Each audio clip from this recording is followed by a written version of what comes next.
In a time when travel was still a thing, I make an epic pilgrimage to San Francisco to the Creator restaurant to answer this question. Does it take a robot to make the world's best, no scratch at, world's freshest burger? The short answer is no, but stick around to find out why I think not.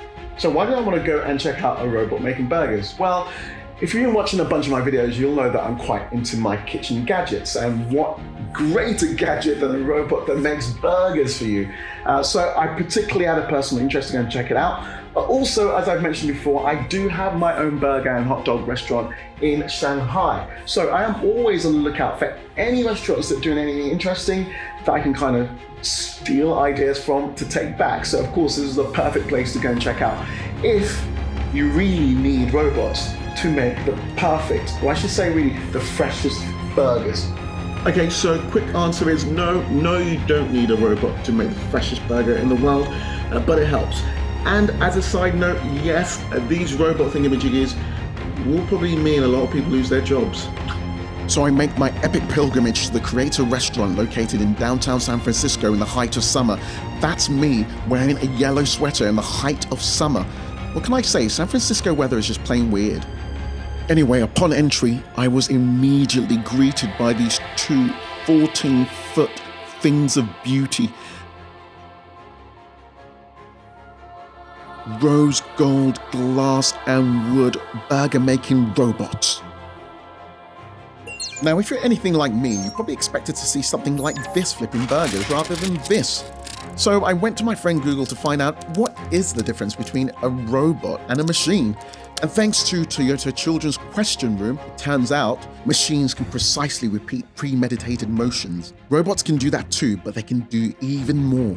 They can also be automated with the aid of external controllers and manufacturing systems in order to run with minimal human aid. Thanks, socialunderground.com.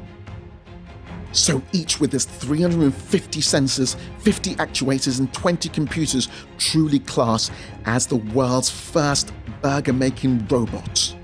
So how's it all work? Upon arrival, you're greeted at the door by a friendly member of staff that takes your order, types into the iPhone, which sends it to a machine and gets to work. Your brioche bun is sliced, and as it goes down, it's toasted to be dropped into a custom-designed, compostable container. Spice is measured by the milligram, and sauces are deposited on top before the burger moves on to be topped with freshly grated cheese, slices of tomato and onions, and the moment you've been waiting for, the beef patty cooked to perfection is laid on top. All in all, it takes 5 minutes for your burger to be done.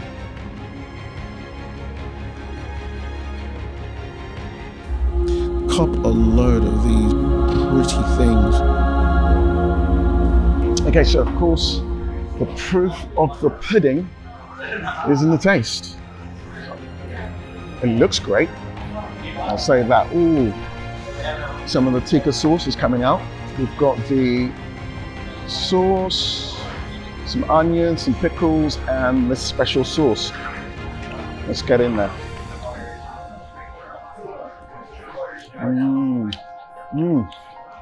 First thing, very, very good brioche. Very good brioche. And that does make a difference. Next is the actual flavor of the overall burger, the sauces. I really like this tikka masala sauce. And this is obviously quality meat. You can see it. Nice chunky bits of ground beef. But here's the question for me. Is this any better than maybe a human just making it? Seems like a lot of work to play that machine to be able to make this burger. And for sure it's a very good burger. But in some ways actually, I think what's best about Creator in this place is one, just a place that's trying to do something a little bit different and innovative with food. But two, actually the thing that I think makes their burgers really, really good is all the human work that goes on behind the scene.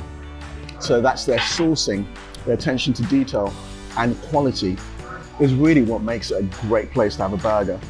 Not necessarily the fact that it was made by robots. So it doesn't take a robot to make the world's freshest burger, but it helps. And there are two reasons that I think why. The first is that you can do just-in-time prep. Onions, tomato, pickles and cheese are all sliced and grated fresh, but especially when it comes to the beef.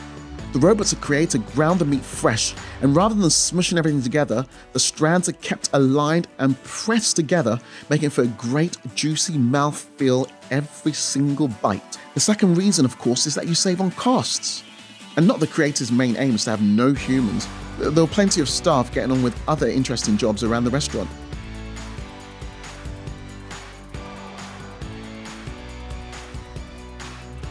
But of course, cost savings can be put towards getting quality, fresh ingredients and ultimately delivering a $6 burger. If I had the money, I would definitely introduce robots to my restaurant. But there is a human cost to all this technological development. People will inevitably lose jobs.